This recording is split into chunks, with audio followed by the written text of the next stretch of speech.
मणिपुर पिछले 3 महीनों से जल रहा है। मणिपुर से जिस तरीके के सेक्सुअल असॉल्ट के केसेस सामने आ रहे हैं वो बहुत ही ज़्यादा डराने वाले हैं। ऐसे में मैंने मणिपुर सरकार को पत्र लिखकर ये रिक्वेस्ट की थी कि मैं मणिपुर आना चाहती हूँ और वहाँ पर जो सेक्सुअल असॉल्ट की सर्वाइवर्स हैं उनसे मिलना चाहती हूँ और उनकी मदद करना चाहती हूँ। तो पहले तो मणिपुर सरकार ने मुझे बोला कि आ जाइए, फिर सडनली उनका मेरे पास एक पत्र आया जिसमें उन्होंने मुझे कहा है कि मुझे अपनी विजिट पोस्टपोन करने का उन्होंने सुझाव दिया है क्योंकि वहाँ पे लॉ एंड ऑर्डर प्रॉब्लम है। तो मणिपुर में लॉ एंड ऑर्डर प्रॉब्लम है, इसीलिए तो मैं मणिपुर जाना चाहती हूँ और वहाँ जितनी सेक्सुअल असॉल्ट सर्वाइवर्स हैं उनसे मैं मिलकर उनकी मदद करना चाहती हूँ। मुख्यमंत्री जी मणिपुर के खुद कह रहे हैं कि ऐसे कई 100 केसेस हुए हैं, तो उन सेक्सुअल असॉल्ट सर्वाइवर्स तक सरकार पहुँच पाई है या नहीं, उन तक कोई रिलीफ पहुँचा है या नहीं, वो किस तरीके के डर में जी रही हैं, वो उन तक काउंसलिंग पहुँची है, लीगल एड पहुँची है, कॉम्पनसेशन पहुँची है,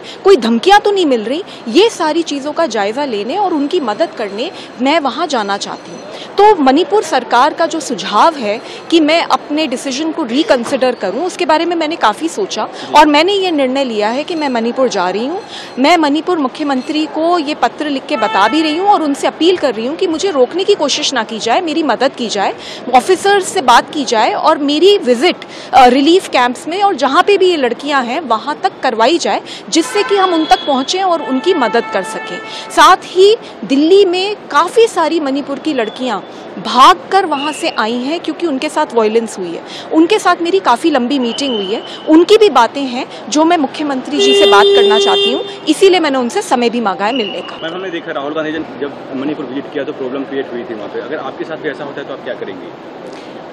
जी, मैं भगवान का नाम लेके मणिपुर जा रही हूँ और मैं इसलिए जा रही हूँ क्योंकि मेरी आत्मा मुझे गवारा नहीं करती कि मैं यहाँ दिल्ली में बैठ के काम करती रहूँ और ऐसे महसूस करूँ कि कुछ समस्या नहीं है, जबकि समस्या बहुत बड़ी है। मैं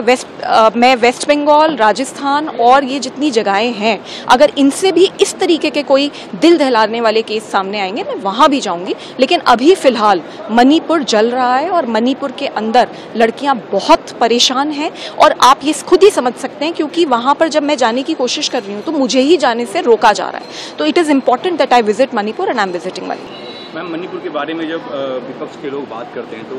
सत्ता पक्ष के लोग ये कहते हैं कि आप बंगाल की बात क्यों नहीं करते, राजस्थान की बात क्यों नहीं करते? क्या स्वाति मालीवाल राजस्थान और बंगाल पे जाएंगे आने वाले समय में? जी बिल्कुल, अगर राजस्थान और बंगाल से इस तरीके के केसेस सामने आएंगे और वहाँ के मुख्यमंत्री ये बोलेंगे कि कई 100 केसेस हो रहे हैं और हम उनका कॉग्निजेंस नहीं ले पा रहे हैं, तो बिल्कुल मैं वहाँ पर भी जाऊँगी और मैं वहाँ पर एज एन एक्टिविस्ट जा रही हूँ, एज अ वुमन जा रही हूँ and I know that there is a risk involve. मैं फिर भी जा रही हूँ क्योंकि हम सब ने वो वीडियोस देखी हैं और वो वीडियोस दिल को बिल्कुल दहला देने वाली हैं और उन लड़कियों तक अभी तक मदद पहुंची है या नहीं और उन जैसी बहुत सारी जो लड़कियां और हैं उन तक मदद पहुंची है या नहीं, इसको जानने के लिए जा रही हूँ, सिर्फ मदद करने के लिए जा रही हूँ। मणिपुर सरकार को मैं भी आश्वासन दे रही हूँ कि मैं वहाँ पर कोई प्रॉब्लम क्रिएट करने नहीं जा रही, सिर्फ और सिर्फ उन लड़कियों तक पहुँचकर सरकार की भी मदद करूँगी और लड़कियों की भी मदद